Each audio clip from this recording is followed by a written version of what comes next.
Rancheros. This is like the mother of Mexican breakfast.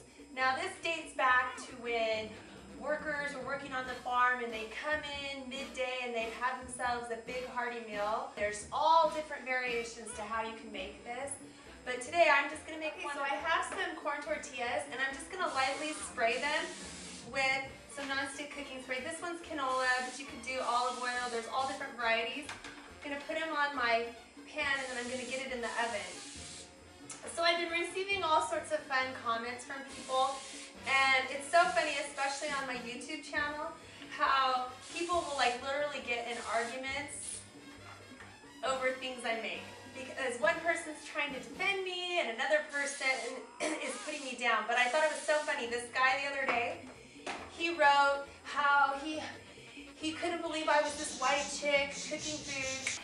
And then he's going on and on saying about how much my husband must love me and yada, yada, yada. But I thought it was so funny because this person sent back this comment, and it's the name of the person on YouTube is Yellow, Orange, Red. And it says, learn how to cook for yourself, Albert. Then you can thrill your wife by taking on part of the work at home.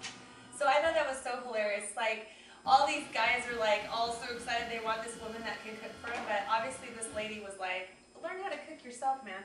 So anyways, we're going to put this in the oven, 375, for about 8 to 10 minutes. We're just going to let it crisp up a little bit. And then over here, I have some tomatoes that I just kind of sliced in half. And I've got about 5 or 6, depending upon the size. And I'm going to put them in my blender. I've got a couple of cloves of garlic. Oh, and you may notice that the blender is different. Yeah, we had a little explosion with the blender this morning, and so this is my dear sweet neighbors. Wasn't that nice of them? Some onions, some garlic, and some tomato. And then I've been soaking some chilies arbol. I'm so concerned when I say that I'm saying that wrong. But I've got a few of those. I'm going to do about 3. I'm making this for the Mexicans, so of course it's going to be a little spicier than if it was for my kids. And then I'm also going to add some salt. And like I said, that was soaking in some boiling water. And then I'm just going to turn my blender on. I'm going to bring this over here. And now what I have over here, I have taken a half of a red bell pepper, half of the yellow bell pepper, half of a white onion, and half of a poblano chili. And I've done it in like rajas, so like strips. And I've got just a few swishes of canola here. And I'm going to add them right in. And we just want to get them softened up a bit. And we want the onions to be clear and tender. If you take a peek in here, you can see that our peppers have sweated down. And we're ready to move to the next step. So we're going to take our sauce. And I've got this little strainer here because I'm going to strain out any of the seeds. And we're going to pour it right in.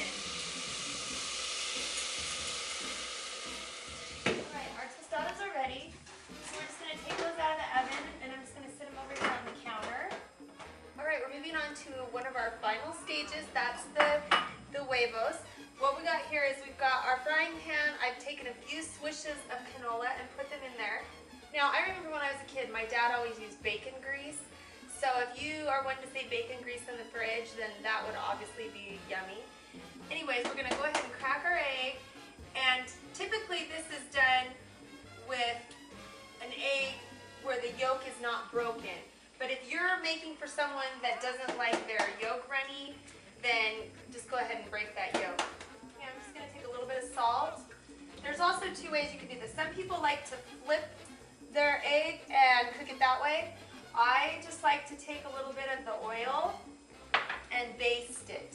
That's the way my mom and dad always did it when I was growing up, so that's kind of the way I'm comfortable with doing it. But, you know, you do it the way you like. So I'm just going to take a little bit of that grease that I have, and I'm just going to baste it right up onto the egg until the top of my egg is cooked.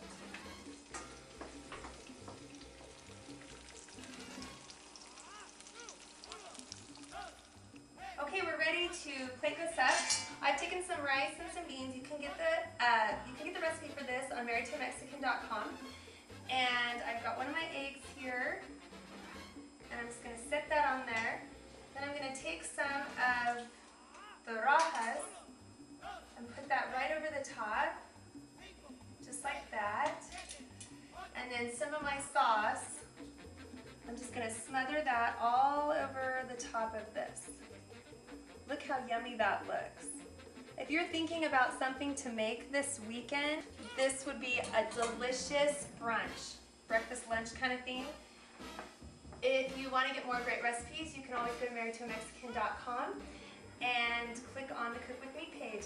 It's been great cooking with you today, and we'll see you back here again next time with another great Mexican recipe.